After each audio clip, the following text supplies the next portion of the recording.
it's me, Lauren again. Hi. So, I wanted to answer a question from one of my viewers. Her name, or his name, is kantishna39.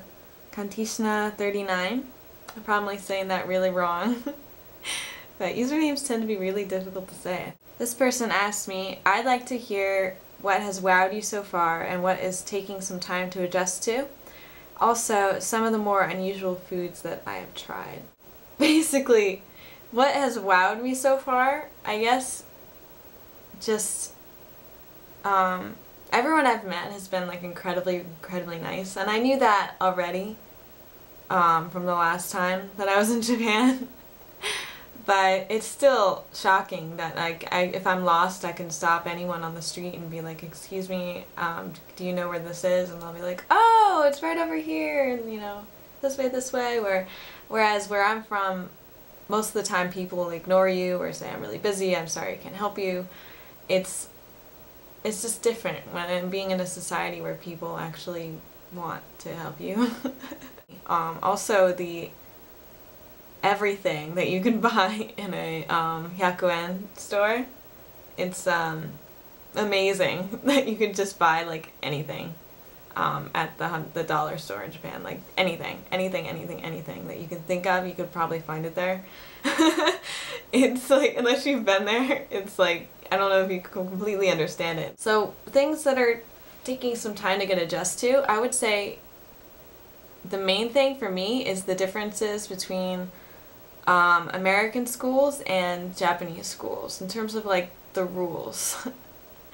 Because I knew that there would be a lot of differences. I knew that, but not quite as many as I am finding. In America, like, teachers are never ever allowed to touch students. I mean, they just can't. There have been too many people who have ended up being perverts that have touched students, and yeah, so teachers just aren't really allowed to touch students in any way. But in Japanese schools, I've seen many teachers like grabbing like children and pulling them places when they're not listening, and like things like that are just shocking to me, because like I've never seen a teacher touch another student. And like these things are not necessarily wrong, they're just different than what I'm used to. Or in American public schools, we have a very defined discipline system, at least in my school, where like if you were disrupting the class, you would go to the principal's office and they would, you know, decide some sort of punishment for you. But you could be told to leave the classroom. But Japanese students have the constitutional right to their classroom, so basically no matter what, I mean, I think there are some circumstances where the teacher can say you need to leave the classroom, but the Japanese teachers aren't allowed to have disruptive students leave the class. So you'll be teaching a class and there are going to be students that are like throwing pens and running around and fighting in the back of the room, and you can't really do anything about it. Whereas in the US, you could be like, excuse me, you need to go to the principal's office. Like, this is unacceptable. Once again, these things are not like bad, they're just shocking to me. Or students like hit each other, like, you know, you're sleeping, what are you doing? And like, you would get in trouble for that in American schools. I don't know, it's different, it's definitely different, and it's very interesting every day. But it's definitely, I think, taking the longest for me to get adjusted to. But that being said, I love my school. I love everybody that I work with. I think all the kids are adorable, even the ones that are not, that are throwing pens and stuff in the classroom. A lot of them like to come in and talk to me after class, and I don't know. I really enjoy it. I really like my school. And some of the more unusual foods I've tried, probably the weirdest thing that I found was konjac.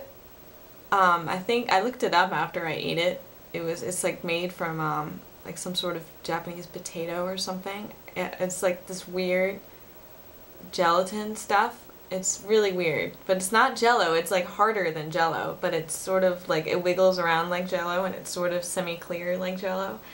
It's really weird. And it doesn't really have a flavor or anything. It's just really weird. Really weird. I've eaten squid. I've eaten chicken knuckles.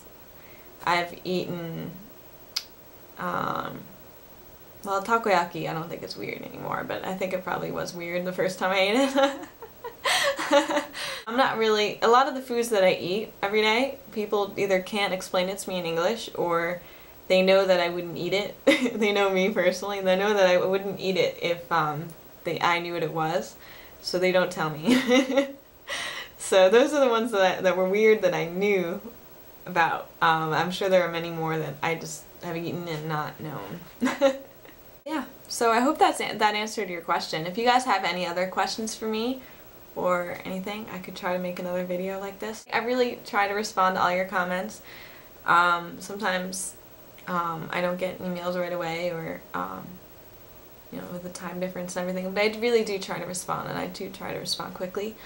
So yeah, thank you for watching, and bye guys! Also, if you're in Japan, please try to stay safe from this typhoon and everything. It's pretty crazy. It just left the Kansai area, so I'm totally fine. I didn't have school today, but like, I'm totally fine, and I think most of my area is pretty fine. But I know that Nagoya is having a lot of problems, and it's just now getting towards like Shizuoka and Tokyo and everything. So if you guys live in those areas, like, please be careful, and I hope you guys make it home safely. Okay? Bye guys!